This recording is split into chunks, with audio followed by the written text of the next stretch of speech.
Y ya está con nosotros en estudio aquí en TV Ciudad Hugo Rodríguez Almada, que es el director del Departamento de Medicina Legal y Ciencias Forenses de la Facultad de Medicina, que tuvo a su cargo, junto con otros profesionales, realizar un informe sobre lo que efectivamente sucedió en esa autopsia histórica sobre las muchachas de Abril. Gracias por estos minutos, por estar con nosotros. Muchas gracias a ustedes. Realmente hacer una autopsia a tantos años, porque esto fue en 1974, debe ser, como bien difícil, ¿no? Y hay un método científico detrás de todo esto. ¿Cómo fue encarar desde la Facultad de Medicina este informe solicitado por la Fiscalía para determinar si finalmente fueron acribilladas o no las muchachas de Abril? Estamos hablando de Laura Arrayo, Diana Maidanic y Silvia Reyes. Y bueno, es un desafío, como en realidad todas las autopsias son un desafío. Y hay un colega brasileño que dice no hay autopsias fáciles, son las más peligrosas. En este caso, cuando se estudia casos de mucho tiempo atrás y en los que ni siquiera se tiene el cuerpo a la vista, lo que se hace es dictaminar acerca de documentos que hay, ¿no? Documentos testimoniales, documentos gráficos, planos, fotografías, etc.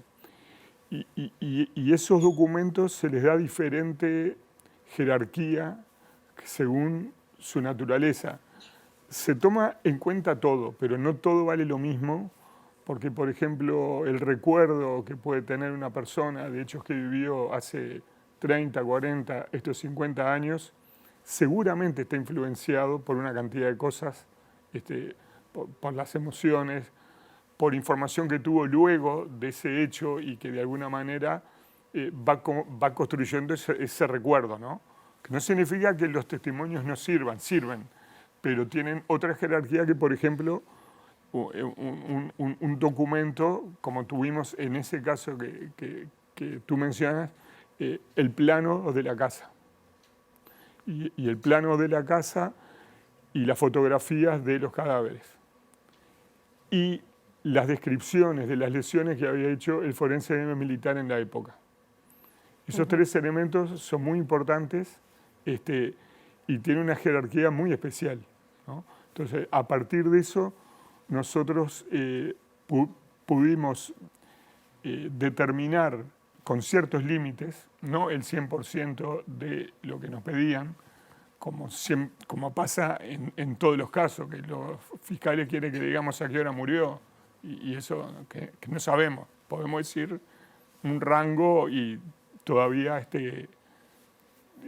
con precaución, pero en este caso pudimos contestar algunas de las preguntas que nos hacía la Fiscalía sobre la muerte de las tres jóvenes, sobre la muerte diferida de un oficial militar que fue herido muy gravemente ahí, que falleció 3 meses más tarde, y sobre otro militar que fue levemente herido.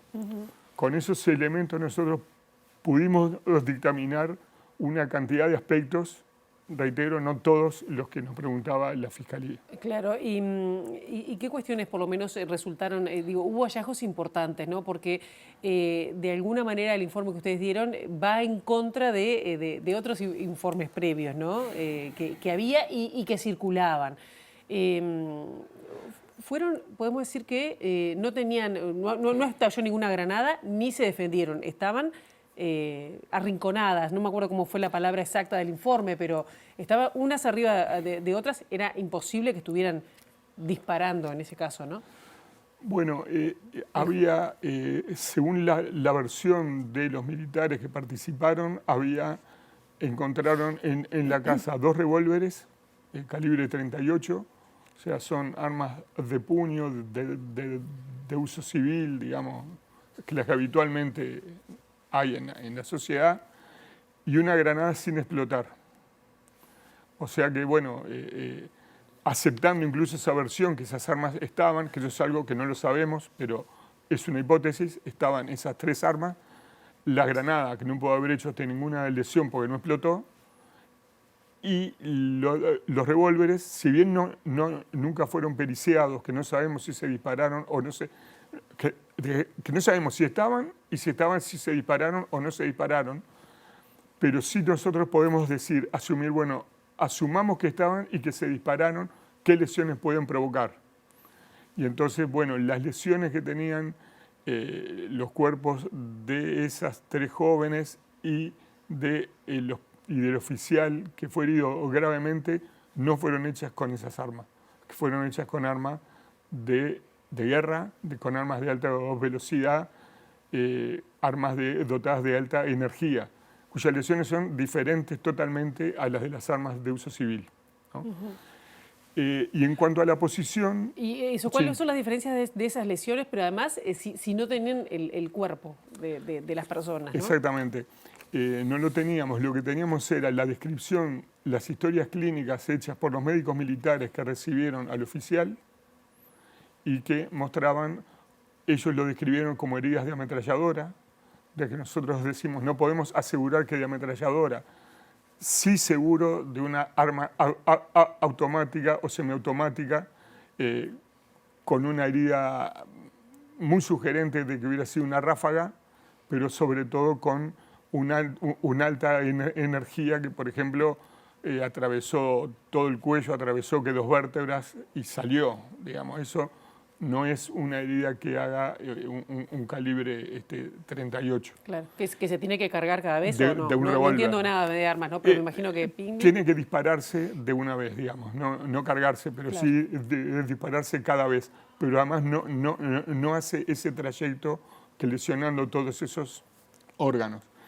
Y luego en cuanto a la posición, bueno, esa es la posición, nosotros que lo que tenemos son las fotos de la escena, con el término que usamos fue las víctimas amuchadas, estaban agolpadas, estaba Silvia Reyes, es la que estaba contra el fondo, que Silvia Reyes es la que algunos testigos dicen que estaba embarazada, a nosotros no nos consta porque en la autopsia que no se describe el útero. Luego estaba Rayo y adelante de ella estaba Maidanik.